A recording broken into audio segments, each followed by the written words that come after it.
strategy where it will help to get the required information. Why I'm saying this? Because whenever as a faculty, if you are trying to search for any particular information, you should know what kind of keywords you need to use to get the required information, how you need to search. For example, I'm a faculty and I'm very much interested to know application of nanotechnology in paddy growth in India. This is my keyword, or this is my concept where I am looking at. But I should know how to search for this keyword, because if you simply put, you'll get 2 lakh something or 3 lakh something, that kind of results. But you don't have time, or whatever the required information is there, that is coming in either fifth page, or see here. If you see here, just an example, around 1,22,949 results are there. But is it really required for you to go and search all this? Not possible. So what exactly you need to do? Either, as I mentioned, you need to understand the search strategy. That is one. Second thing, using of the filters. That is very important. Suppose I'm interested only particular years, matlab last 3 years.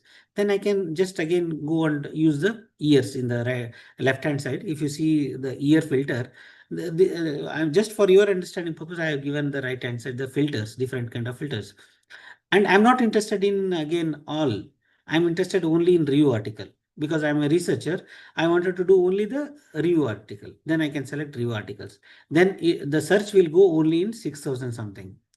But again, I wanted to specify only for last 2 years. Then search will go again come down.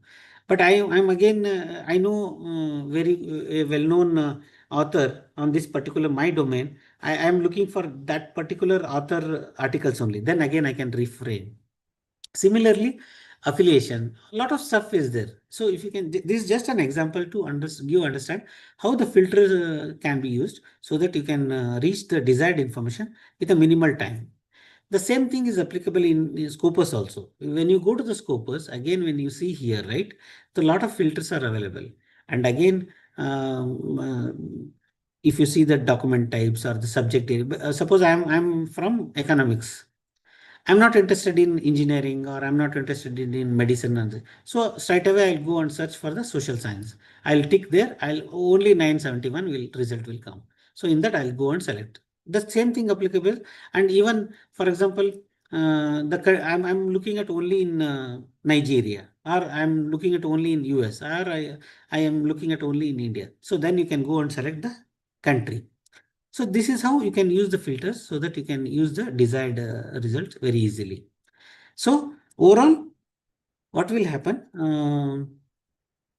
Citation database really helps the researchers as an evaluation tool, and adopt the proper search strategies, and use filters effectively in search results, and use AI tools in an appropriate manner. That is again a key here. And research visibility, some of the these citation databases, right, how they will also bring your own data. For example, whenever you are using the proper keyword, that also I'll touch in the next slides. How can you use some tricks to make your own publications to visible in the search results? That also I'll try to enhance your research to the external world. I think we are okay till now. Yes, sir. Okay. So now I'm just going to touch upon one more important aspect, that is how to get published in the scholarly publication. Say, for example, here also, as I told, each and every publisher already framed AI tools in their artificial intelligence policy in their respective publish policy, and also in their database. Suppose, for example, IEEE or JSTOR or JGate or Scopus or Web of Science, wherever you name it, the AI tools are already embedded. But how to make use of those tools for your academic and research support? That is very important. For example, the role of the library professionals are very important again, because you might be busy in your teaching, learning, and then research activities. But the library people can definitely extend their support in terms of enhancing all these, whatever I just told in the previous slides, enabling them to make you accessible. That is very important. that is user engagement, collaboration, and they will be the enablers or facilitators of services. And nowadays, even they act as a data manager. Suppose, for example, uh, many a times in every week or every once in a week or twice in a week, we do get a lot of queries from ministry, even from the other institutes, anywhere. Like for example, uh, about the data. Matlab, a number of it might be related to the publications, it might be related to uh, the citations, it might be related to the H index, or it might be related to the collaboration, any aspects. So the library team definitely they can help with the data management aspects, and they also can help you with the advanced search strategies for retrieving the scholarly articles, and they do help you in enhancing the research visibility also.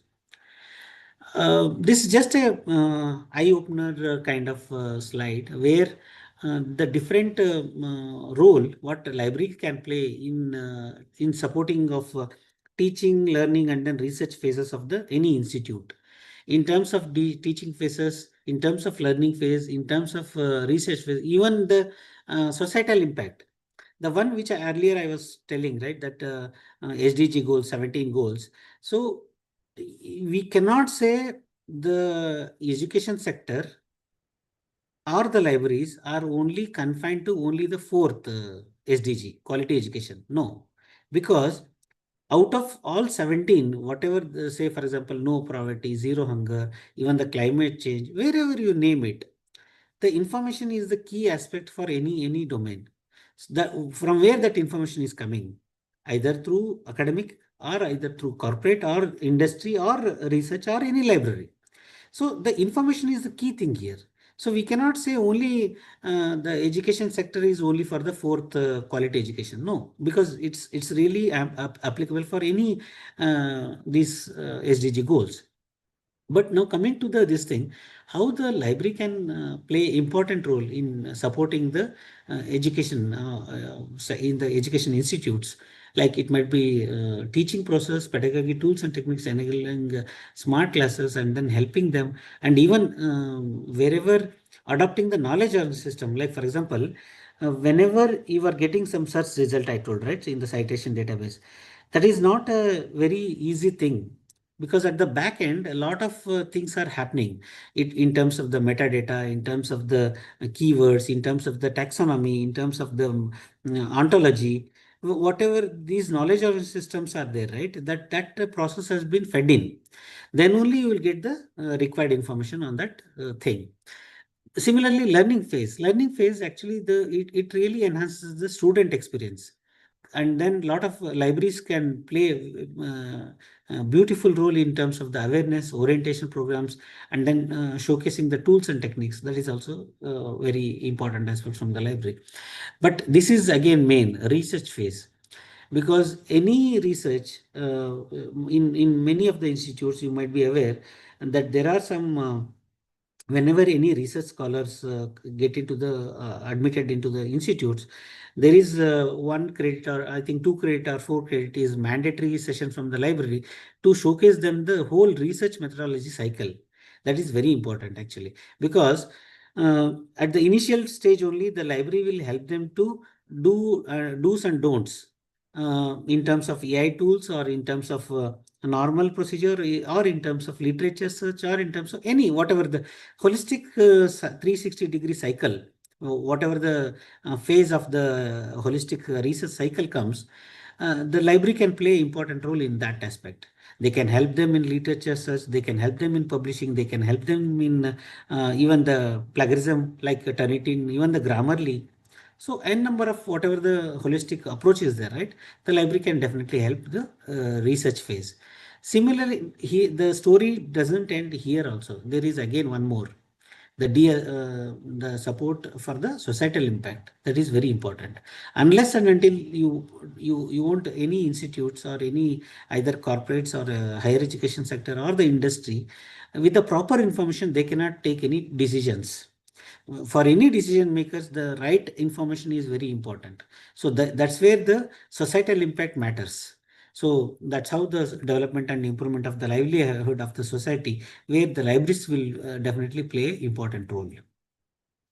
And just to give a heads up, how it will enhance the user engagement and collaboration. Definitely, as I told, supporting teacher learning and teaching learning and research activities, that is TLR process, that is very important, and enable access to all the library collections. As I told in my initial screen, we do provide offline access as well as online access. Even some of the faculty or research scholars or even students, not all are in within the campus. There are some people outside the campus also, around 30%, what you can say. But how they will also get access to the content? It's not that only it is IP based. Those who are staying within the campus, they can access the content. No, but even the some people, those who are staying outside also, we have enabled them to get the content access on their fingertips. That is very important. Then awareness about the orientation, as I mentioned, and also promote lifelong learning, and on a regular basis organizing the training workshops or seminar, author workshops, even the editorial workshops, even the publishing work, scholarly publishing workshops. These kind of different activities can help from the libraries, can engage the departments or the faculties or the research scholars.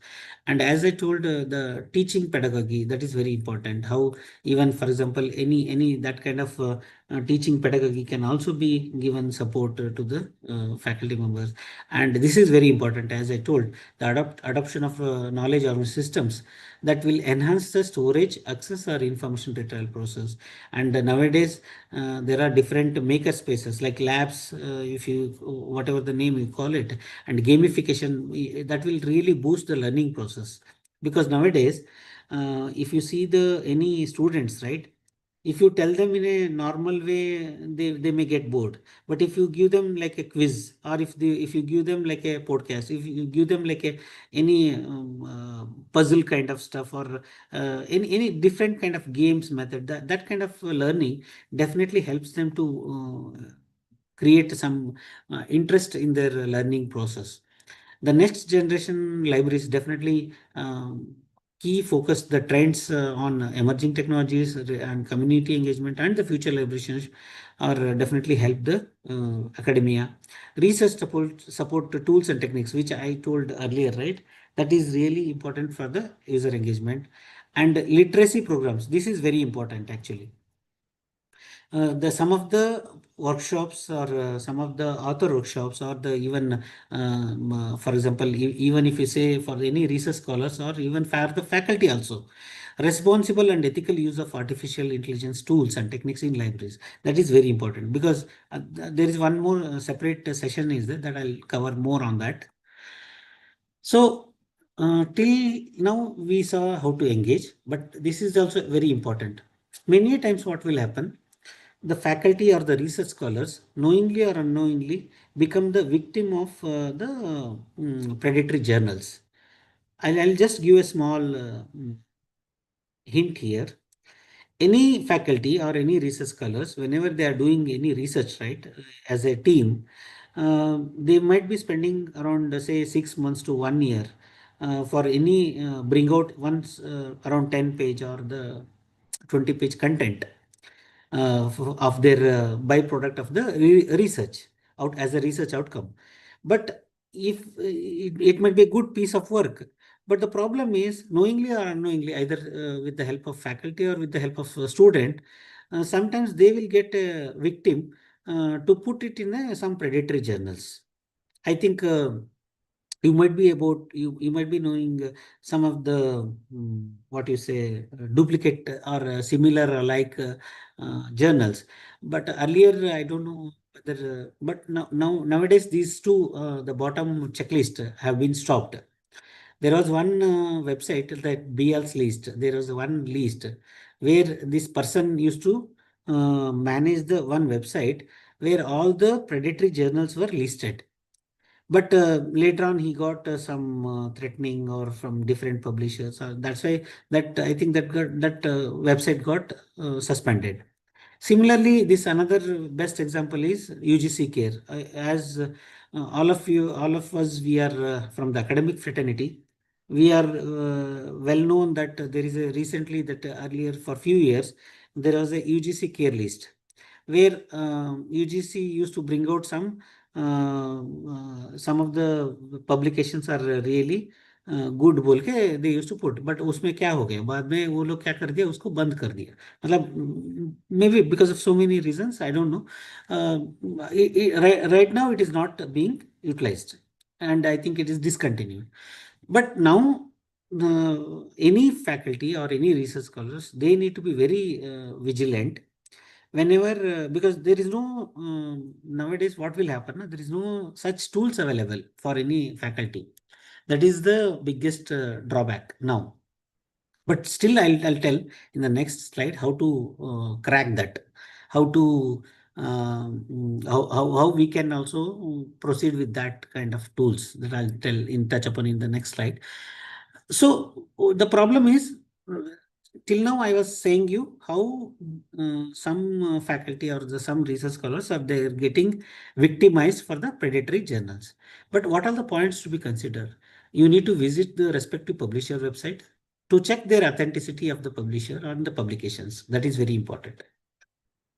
Even there also you will find the website, everything.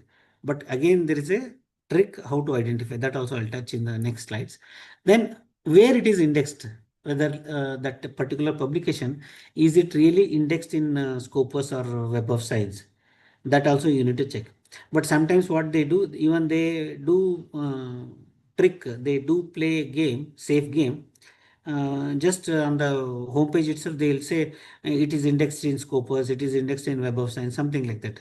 But again, what you need to do is you need to take their ISSN number, website, everything, and you need to go to the again on their either Scopus or Web of Science, and there they will be having the list actually list of journals which have been indexed in their particular database. There you need to go and cross verify once. That is the easiest method. If it is there in that list, then they are actually the authenticated publisher. If it is not there, then they are duplicate or the predator publisher. That is the one key thing which you need to consider. That is important.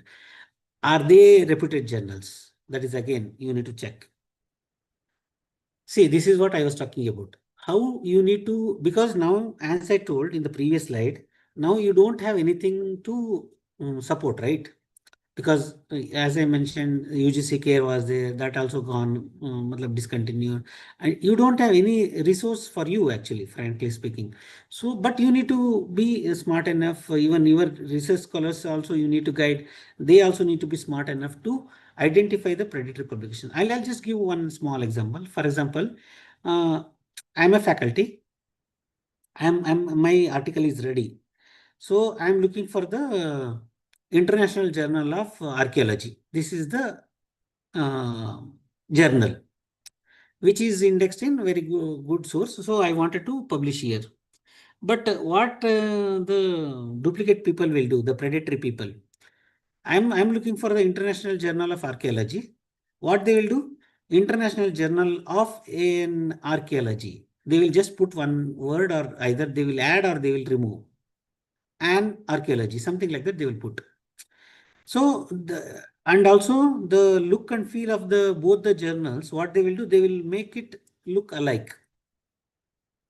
Some small difference they will make, which the any faculty or any research scholars they will not be easily identified. That is the main problem actually. So that is where these predatory will play a game. That we need to be ensure that how to identify as I told here, some of these points need to be considered.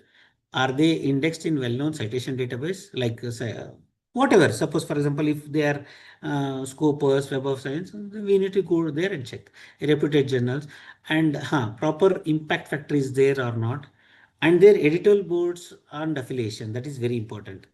You need to go just see anyway you have spent 6 months to 1 year to make the one good article, but at least 1 day or 2 day you need to few hours you need to spend to verify these things, otherwise you will be in a deep trouble where you will end up in a in a predatory journal publication site. That is the problem actually.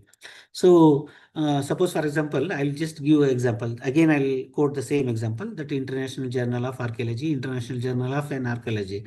Suppose if you see the predatory journal people, no, they will also have the website. They will also have the ESSN, ISSN. They will also have the ESSN. They will also have the editorial boards, everything. But the problem is editorial boards and affiliation. No, if you see, they will simply give some abrupt names, either fake names. They will say international journal, the editorial board, matlab senior member will be sitting in Meerut, or he will be sitting in somewhere in Hyderabad, somewhere in Bangalore, or matlab they will be next to our city only. Matlab, these are the some fake information they will use. But how we need to authenticate? Another thing is they will use what is Gmail or some Yahoo ID, something like that. Ideally speaking, they will use the official IDs for these kind of communications. So these are the some tips and tricks which you need to identify to know these kind of whether they are fake or they are real publishers. And the last point is authenticity of the communication. That is, as I told, some of the email IDs or contact number, everything you need to check properly. So this is how, if you do this kind of checklist, no, then you will be safe actually. And as I told, this is the sources where you can go there. In terms of websites, there is a master journal list. Every year they will, matlab, it will be made even public also. Even any, it's open access actually. If you can just click on that link and then if you can see, then you can see both the things from Scopus and Web of Science freely. The why I'm saying this, because you need to just go there and you need to simply search it whether this is valid or not. And again, how you can also spend some time to identify, because as I told, my topic is application of nanotechnology in paddy in India. This is my topic, but I don't know where exactly which journal is suitable for me. So nowadays, what will happen? Almost all the publishers, they have given a journal finder. If you go to their respective websites, right, they will help you to put, matlab show the journal finder. In their, suppose for example, if you go to the elsewhere, there thousands or 10,000 journals are there. But in that 10,000 journals, you don't know for your particular that topic, application of nanotechnology in paddy in India, which journal is really important. So at that time, what they will provide is, you have to just take the one small abstract of your content and then paste it on that journal finder. What it will do there, here also AI plays a very important role, because they have already embedded that kind of AI tools in that smart way of searching. You need to just put that abstract so that it will just go there, and then it will, with the help of the context, with the help of the concept, with the help of the keyword, it will bring out some two or three journals and then showcase to you. Okay, this is the first priority for your journal. This is the second priority for your journals. No, no, no. There is another journal you can publish there, something like that. This word comes from even reviewers also sometimes. Suppose you knowingly or unknowingly, you might have put your journal to one publisher. After doing some initial editorial review, right? Some of the editors are very honest, and they are very transparent.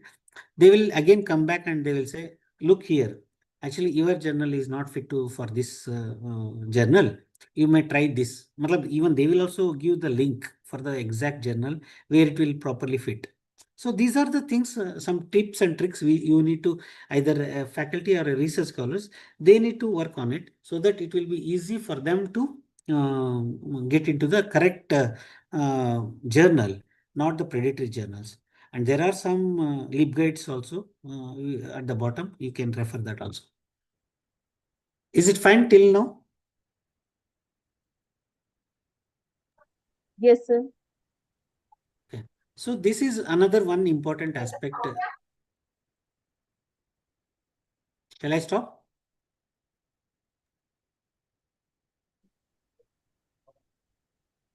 Hello? Shall I continue? Sure, Yes, sir. sir. Yeah. So this is again one more important session for the ethics of AI in education. Like in this, how the AI tools for academic research are really helping for the academic industry, academia, and what kind of responsible use of AI tools which we need to take care. So if you can see for any, as I told, right, teaching, learning, and then research process, how anyone can embrace the AI tools in higher education institutes. That is very important, because if we are embracing the AI tools in teaching, learning, and research process, uh, and for the effective pedagogy, that is important actually. For any teaching process or the use of pedagogy tools, this kind of adoption is very important. This will definitely enhance or streamline the process in various ways. It might be, you might be knowing, like in terms of curriculum design, or in terms of personalized learning, or faculty and student support, or improving the research workflow. These are the things which one can get benefit when we embrace the AI tools. What exactly the benefit of these AI tools in TLR process? One is time efficiency, and then second one is the personalized learning, and then it will really help enhance decision making capability. And moreover, it is a cost effectiveness, because many a times even the time is money, and uh, the duration is also a money. So that's how you can gauge the value of these kind of tools sometimes. But in different stages, like in terms of teaching, in terms of learning, in terms of research, how it can be utilized.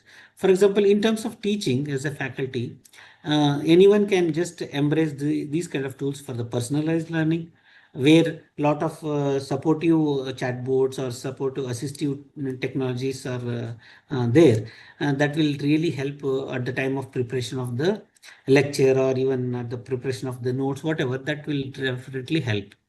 Adaptive teaching tools, like there are many examples of, and also provided: automated grading, administrative efficiency, learning analytics, virtual assistant. This is very important, because sometimes this virtual assistants will really help. Suppose, as I told, again, I'm going back my own example: application of nanotechnology in paddy. Similarly, there will be some related words, related topic, where how these can also help. Okay, you are looking for the application of nanotechnology in paddy. Okay, why can't you look at application of nanotechnology with the drone method of paddy growing, something like that.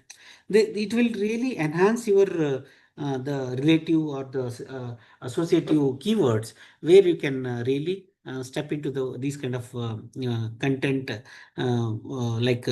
preparation of your content. And then it will help in the content creation, even accessibility. And this is very important actually, because as I was mentioning during my initial slides about the library, that inclusive study center and other things, right? Nowadays, what will happen? Suppose, for example, this is very important actually, even for the faculty. Uh, Suppose even we are trying to understand that, say, for example, out of 40 students, nowadays, as we all know, government has made mandated some of the students percentage also need to intake for the any kind of disability, in terms of vision, in terms of locomotory, in terms of the hard of hearing, in terms of dumb, even in terms of thalassemia, even there are different categories in the disabilities actually. Even I got shocked when I was doing the data analysis of different categories. Even the how many students are there in our own. I was really took some time to understand those aspects. Even some of the keywords, even I was not aware as a library professional. I was not aware.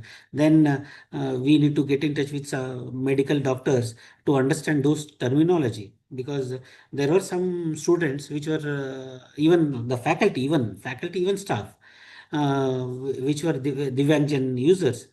But to understand what kind of category they fit in, what kind of disability they have, that was really That was really uh, shocking to, because we don't know those kind of keywords. So for that purpose, again, I was in touch with some of the doctors, or institute doctors, to understand what kind of disease it is, what kind of support we need to provide from library. Those things are very important.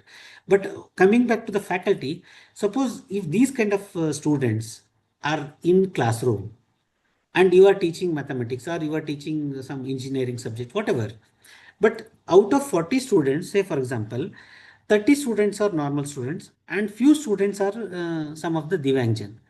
But knowingly or unknowingly, we may not be aware how do we need to make some adoption of a different methodology, pedagogy for these kind of students. Yes, it is, because for them, separate tools, separate activities, even the separate adoption of the methodology is important. That really plays a very important role for any faculty, even for library also, to understand because you are giving a lecture, and if a blind student is there, he may not be looking at the this thing, right, the your presentation or the smart class board. But whether that smart class the presentation is enabled on their mobile, that is also important. Have they put some headset, and then is any what you can say, the same PPT has been fed into the speech mode for them. So these are the some things which even faculty also need to think whenever it comes to the accessibility and inclusivity. And as I told, gamification and professional development, these are the things which AI tools really help. When it comes to the learning for the even students, again, it helps in the learning, even the tutoring systems, because it will give definitely the some of the tutoring systems, like they might be learning something, but they associated things need to be captured. So those things also will help in the AI tools. And then AI powered learning apps, real-time feedback, again, note taking, summarization tools, all these are really helpful for them also. Now, this is important actually. AI tools for research, because for any faculty and for any research scholar, as I told, the holistic nature of the research, starting from the selection of the topic, synopsis submission, hypothesis creation, literature source, research methodology, um, data collection, analysis, and then building of the topics, and then the submission of the papers, and then submission of the thesis. All these things, whatever you say, all these things, right? AI tools are already there, definitely, because if time permits, I'll show in the next slides also. There are some to data, like for example, data analysis, even the writing assistance, all the even visualization and reporting. That is very important nowadays, because if you see some of the slides, right, which if you have observed at the bottom, image was created using these kind of tools, something like that you might have seen, right? It's really, matlab, some of the even for the infographics, even the data analysis, lot of AI tools have come up. Even that one or two slides which I prepared in the, I have given the credits, right, in the earlier slides. You might have seen those slides were automatically created by the tool. So that's how even visualization and reporting are really helpful for even them. Moreover, this is very important. Plagiarism tools. You might be aware about the Turnitin, Grammarly, all these things, right? All these are very important. This again, for the faculty, these are all very important. Like for example, you might be how some of the main important tools, important AI tools that can help you for the teaching or even for the research point of view for the faculty is, you might be aware already, ChatGPT, Gemini. But one important thing what I can highlight here is Elicit. That is one important, you can explore that. What it will help is, it will help for the searching of the research papers. And whenever you post some research questions, right, it will get back with the relevant papers also. As I told you, Elicit is again one website. What will happen? I put one question there in the website. Application of nanotechnology in paddy in India. This is my problem statement. As soon as I put, I will get a lot of information related to that. Again, relevant to that also. That is very important for any researcher or any faculty. That is important. Similarly, there is one more tool, chat PDF. Like any PDF will again analyze, summarize and answer questions for free actually. This is another one more important tool is Site AI.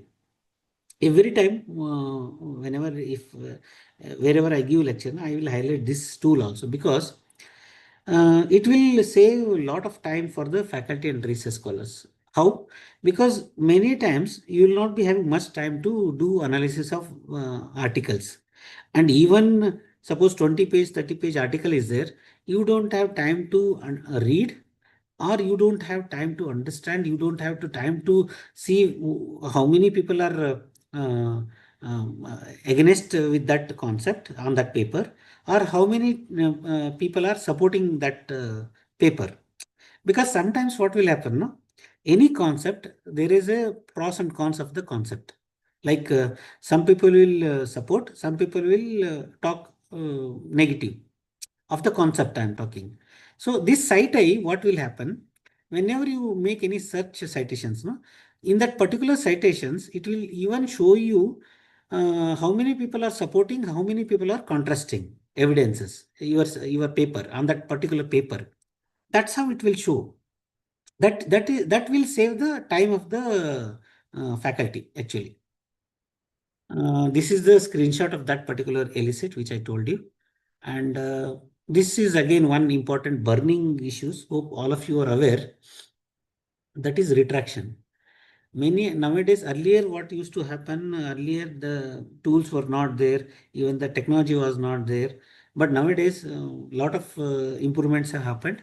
So many, you might have already seen in some of the nature articles, it has been retracted.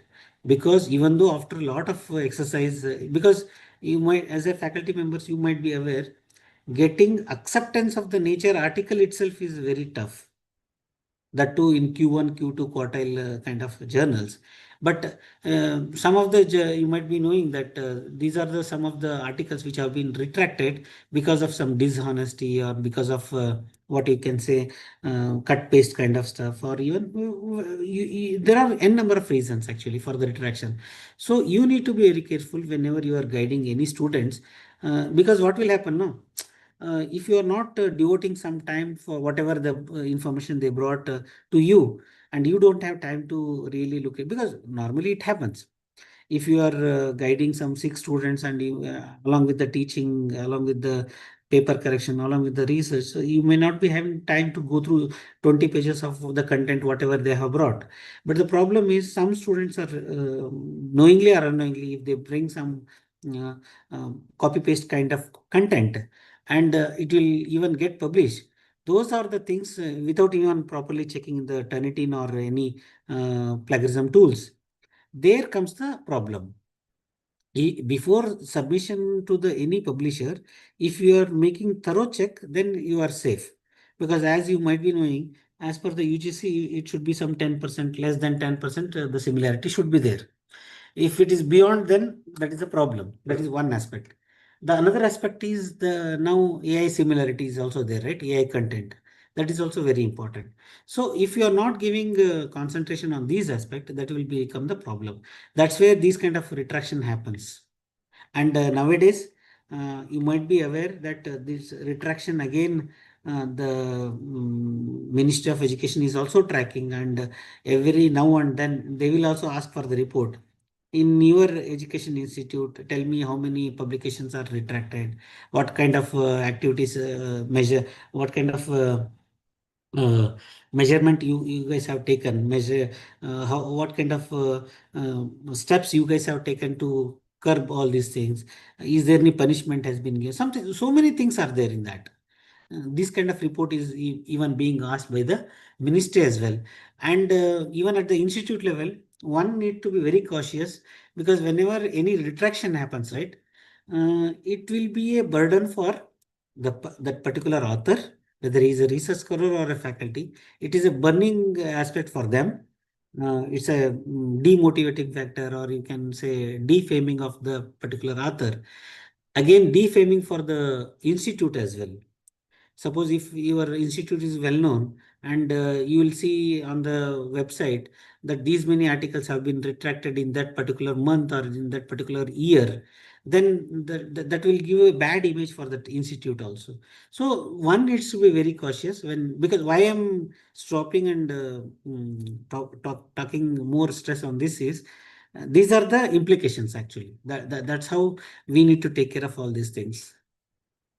And these are all some free AI tools for the students, for the teachers. And what exactly you need to do as a best practice in education? One, for example, we saw so many slides with respect to the artificial intelligence in academia, ethical concerns, all these things. But what is the best practice actually? For example, we saw even some challenges in earlier slides. The most common challenges of AI tools is ethical concern, inclusivity, predefined data, because many times everyone knows the data is already fed in the AI tools. Whenever you query, that data is being processed and then that has been given. And then biasness, privacy concerns, system reliability. This is very important again. You might be aware whenever any particular content has been searched and that content even that reference is there, but those are all fake reference. So how are you going to rely on these content, fake references? That is very problem. And then degree devaluation and then plagiarism. These are all some challenges for the AI tools. But there are some solution to overcome these challenges. One is AI literacy. That is very important because that's how you can bring the in any education institute, responsible use of AI tools very important. But how? Because what we are doing now is this is one kind of AI literacy. The FDP, this whole FDP, what is going on is one kind of AI literacy only. So the AI literacy, then establish AI labs and research centers in any institute. That is will really help. And then curriculum development. For example, in nowadays, I'm not sure whether all institutes are doing or very few institutes are doing in India.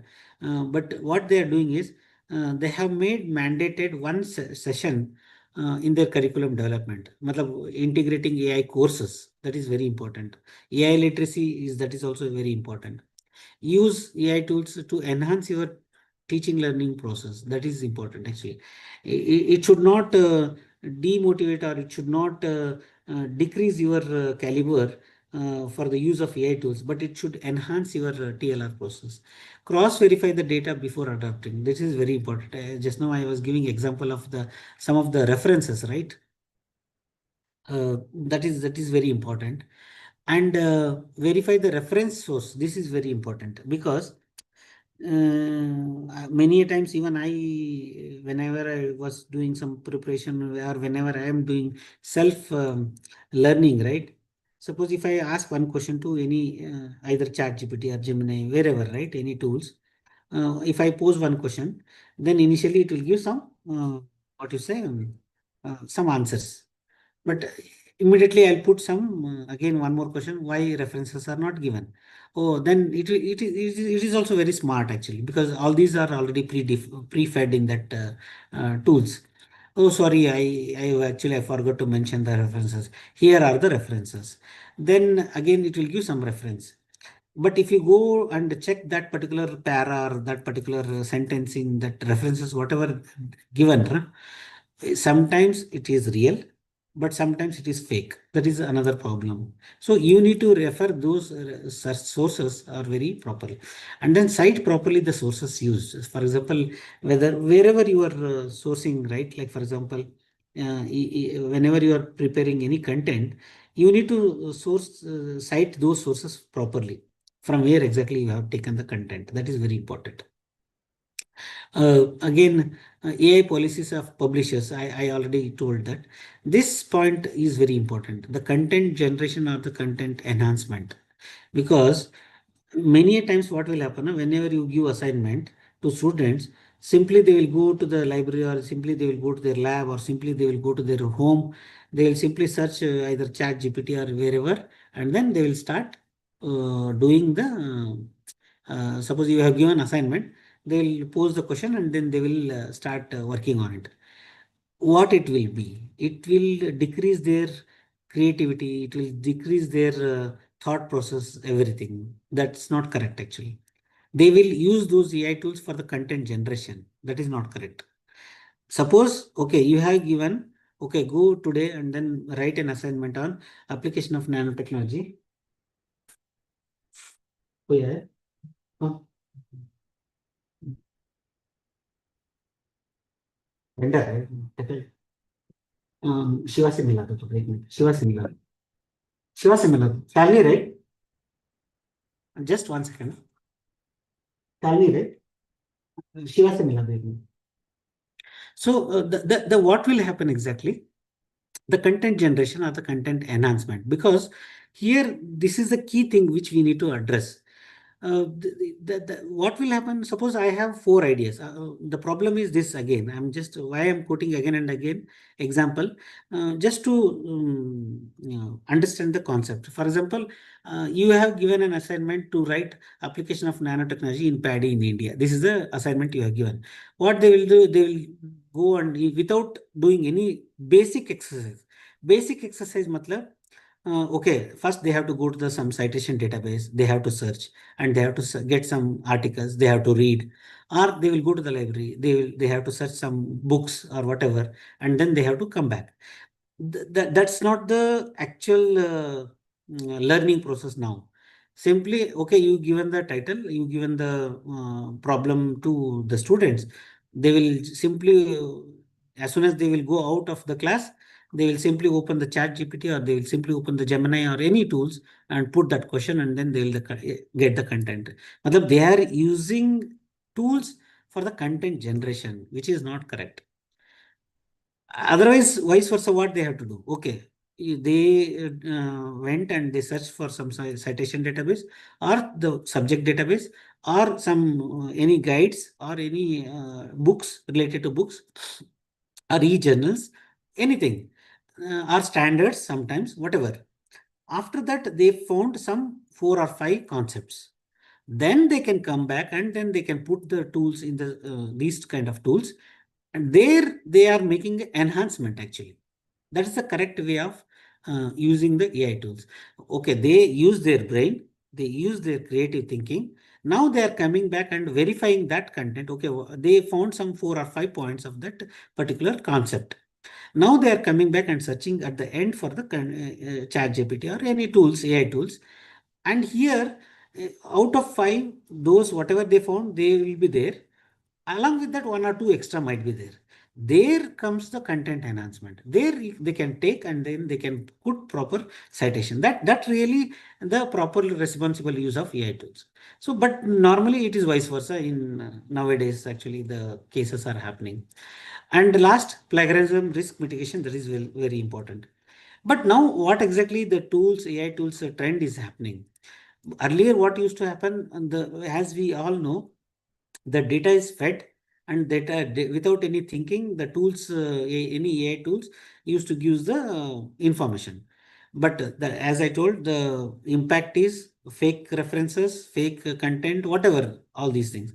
But nowadays, even the developers are very smart because they understood all these gaps, research gaps, and now they are making this chain of thought prompting model. Here, what will happen if you observe some of the tools, right? The latest trending tools. Whenever you put these kind of queries, right? It will take some time. Okay, wait for 30 seconds, wait for 50 seconds. Now it will show step by step. Okay, analyzing your query, reasoning your query, framing the content. Matlab, it will show you some step by step manner where it is really doing some research, like DeepSeek or some Minerva, wherever you see some of the tools, right? They are simply as soon as you put that application of nanotechnology in paddy growth in India, it will straight away within 30 seconds it will not give the answer. It will take some time actually. It will frame, it will answer, then it will show you the result. That's how nowadays the latest AI tools are work is going on. And bias mitigation, again, auditing AI for fairness. Like for example, there are some tools also available to mitigate some of the biasness for that also. So just to sum up, ethical and responsible use of AI tools, as I mentioned, content generation versus content enhancement, that is very important, that I explained in the previous slide. User needs to be very cautious while using AI tools and need to aware AI tools use. This is very important.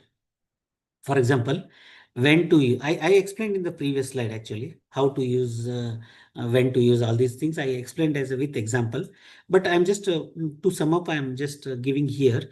Any faculty or any research scholars, they need to aware of AI tools use is when to use, what to use, how to use, which stage to use, where to use, and what not to use. This is this. If we get answer for this, no, we are in safe actually. And then aware of implications of wrong usage at the later stage, that is again retraction. I think this is the last part. I think, are we okay? Sir, if you can just sum up in next 5 minutes. Yes, yes, I'm closing now. Yes. So this is one last slide. This is a very important thing for any faculty or research scholar or any institute also. How you are going to enhance your research visibility. Academic IDs, you might be aware that ARCID, Scopus, Researcher ID, even IRNS or with one ID, you need to use it extensively so that what it does actually. For example, if you see IRNS, no, it will capture all your ARCID, Google Scholar, or even Scopus or Web of Science IDs, where that will go back and then that will fetch all your content. That will enhance your citations, that will enhance your H index. I'm talking at the author level, but indirectly it will enhance at the department level. Indirectly, it will enhance your institute level, where the ranking will goes high. And similarly, whenever you make your this thing, right, like for example, the academic networks like ResearchGate, Academia, EDU, mainly, you need to use it extensively to showcase your work after once the work is published, and then publish in high impact and reputed journals. That is very important. And wherever if possible, you can share the links or the this thing in social media or peer groups. And outreach activities, data analytics, open access blogs. These are all some examples at the bottom. And ranking and accreditation. This is very important for any institute or even for the any accreditation center. You need to very cautious when you are doing the data collection, report analysis, faculty profile management. This is very important for any ranking because suppose if you are having say 200 faculty, but your awareness is only 10, it's of no use. All 200 faculty data should be fed in properly. Then only it will showcase all your publications in a proper manner. And similarly, duplication IDs in Scopus, even the RCID ID, that really won't help you. Because of the short of time, I'm not explaining each and everything in depth. I'm just reading it out because that is one important aspect. Whenever you have a duplicate IDs, you need to correct it. Either you merge it or you correct it by approaching the respective publishers. And data analytics and open access. Just to conclude, all these whatever we saw in the upfront, right, like support academic research and project activities is important. Use of AI tools in an appropriate manner is important. Responsible and ethical use of AI tools is important. Value-added services from the library and supporting ranking and accreditation, and adopting search strategies, upskilling and abstract the technology necessary, and filters. And again, last but not the least, responsible use of AI tools in an appropriate manner. And I acknowledge all the tools and the techniques and even the AI tools, social media platforms, AI resources while using this platform presentation for the academic and research use. Thank you. Thank you so much, sir, for this enriching session. There are a lot of questions for you, sir. Oh, With your yeah. permission, can we open the house for question answer session? Sure, please. Okay. Sir, our first question is from Dr. Neha Rajpara. Her question is, which journal impact factor is considered official? The Thomson Reuters, now Clarivate, impact factor, or other impact factors like SJR, SJKF, SciScore? Yeah, got it, got it. See, the problem, I'll tell you, problem and solution. Nowadays, what happens, as there are well-known two citation database, one is Web of Science and another one is Scopus. Scopus is from Elsevier and Web of Science is from Clarivate. But actually, if you see the impact factor word, that comes from the earlier that Web of Science aspect, matlab from the Elsevier, the Thomson Reuters wala. But nowadays, based on the query, whenever the any report being asked by any agency, right, for the either from ministry or either from this thing, they specifically mention which source you need to provide the data, either from Web of Science or from Scopus. They will clearly mention. If they are not mentioning, what you do better, uh, you only asked the question, you only responded some of the answer for that. The respective idea is from the respective database. So whenever you are quoting impact factor or even the SJR's SciMago journal ranking, right? So you highlight that, but you put a note that this the source is Scopus, source is Web of Science, like that. Both are correct, but you need to put the source properly, because what will happen, many times I'll just give one example. Suppose, for example, NIRF ranking.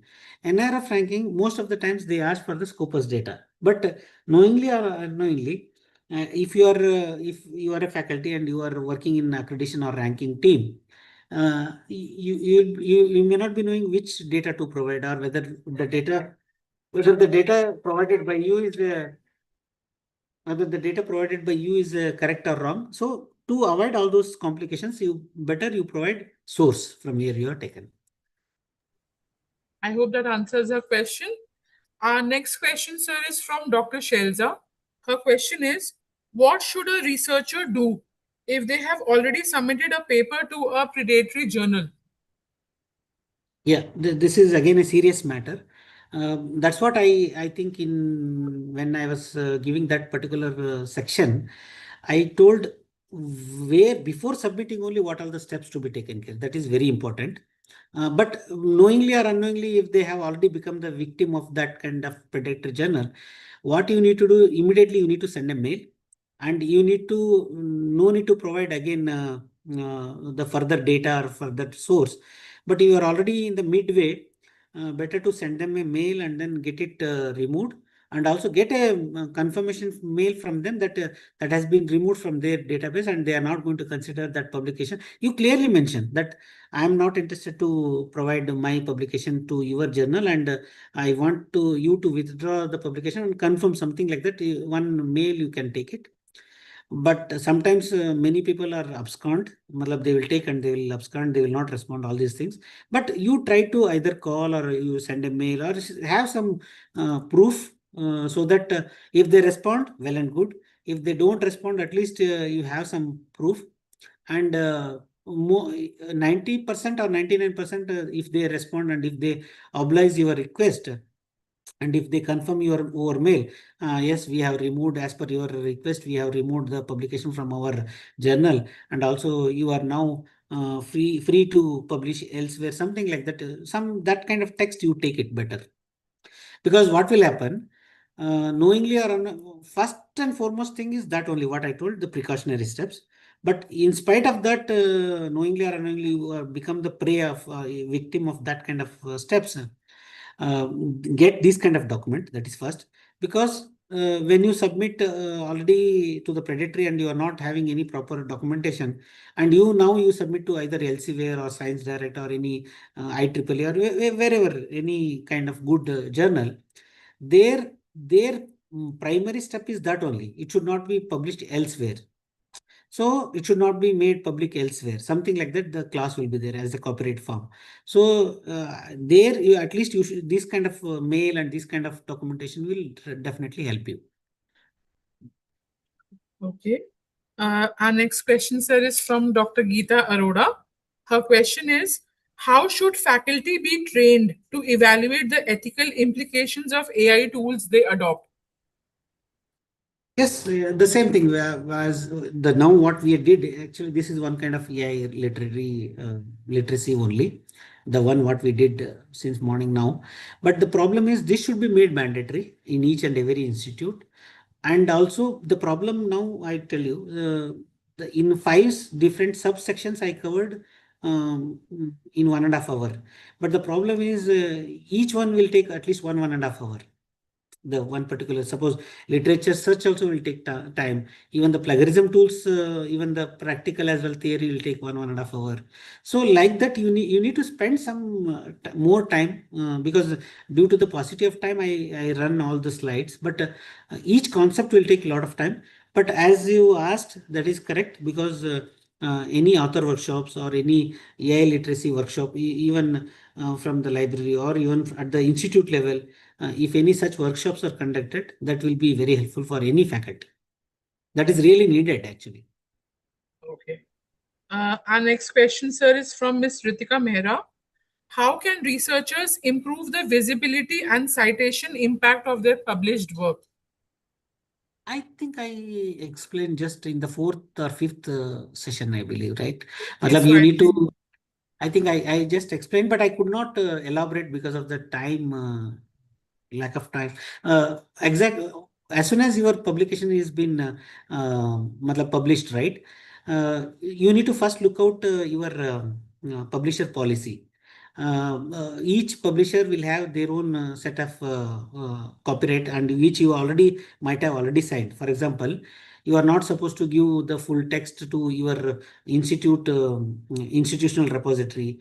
You are not supposed to put the full text either in social media or even institutional repository, at least for 1 year, at least for 2 years, something like that. They will have one mandatory step that is important. Second thing is, once that step is over, then but initially what you can do, as soon as your public paper is published, no, at least metadata, like the basic author title and then keywords and then abstract up to without full text, at least a bibliometric abstract level, you can get it published in your institutional repository, even in your arcade, even in your Google Scholar, wherever. If you can just see, you are seeing the my last link here, right? In the, I think you are seeing the screen, right? If you see the last link there, if you click, you will get left hand side lot of links. So from there, if you can try to build that kind of visibility, no, then it will really help you to improve your citation search index. okay, I hope that answers the question. Our last question for the day, sir, is from Ms. Swati Sharma. Her question is, how biased AI algorithms can affect educational outcomes, and if any ways can be suggested to reduce such bias? Definitely, because sometimes what will happen, irrespective of the subject domain. For example, I'm a, say for example, I'm a social science guy, and I am doing some population studies. For example, I have asked how many female are there, how many men are there in India, something like that, one particular question. But if the data given by the tool is wrong, then it really affects the thing. But I'm a chemistry guy. If I say, for example, if that one particular chemical formula is how it reacts with something else, if it gives some wrong thing, that will really have an effect. Similarly, matlab, I'm just trying to give example for each and every sector, how the data manipulation will happen, how the biasness will happen. If it happens, then what will be the impact and how you can overcome? That is very important.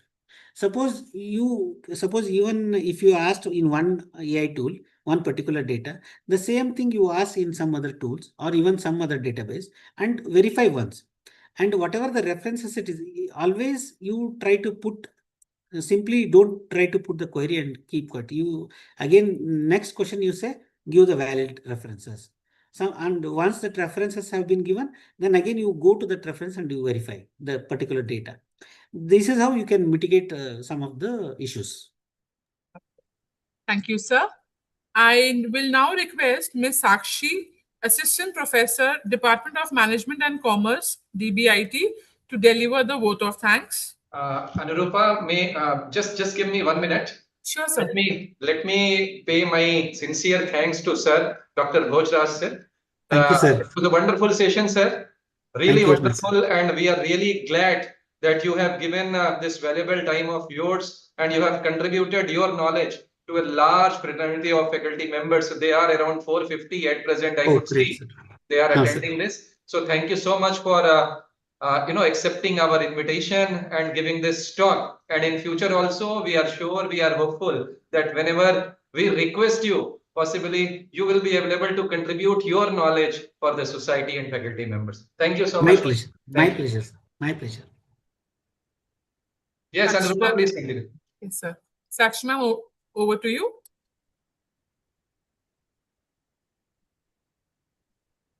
Thank you, Anurupa ma'am. A very good afternoon to all of you. On behalf of Don Bosco Institute of Technology, I, Sakshi, Assistant Professor DBIT, extend my heartfelt gratitude at the conclusion of this enriching session 9 of day 5 of our faculty development program.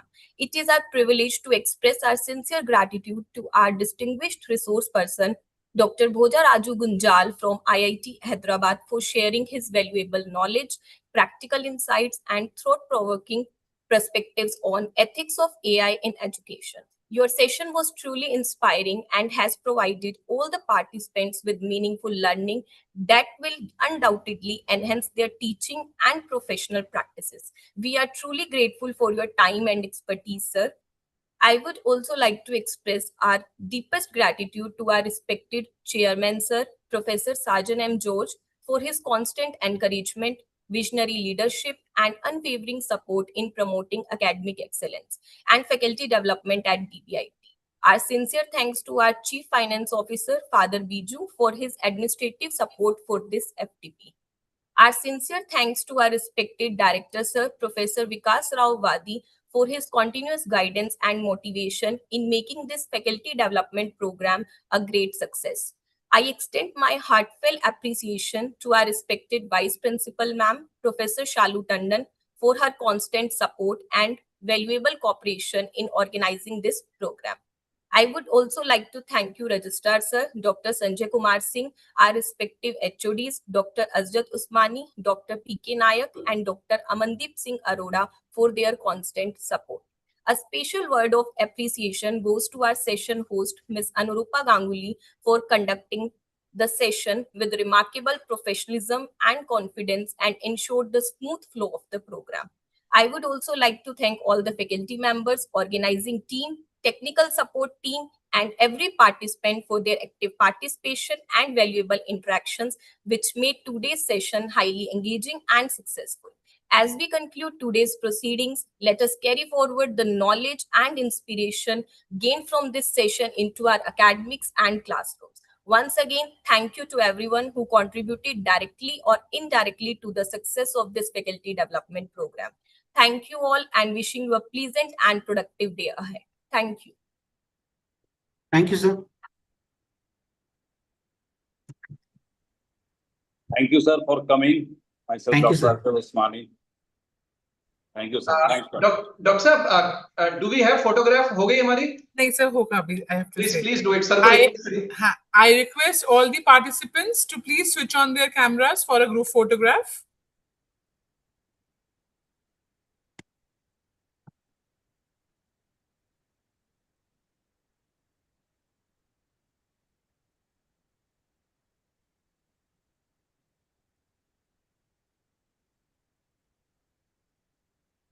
Thank you, everyone.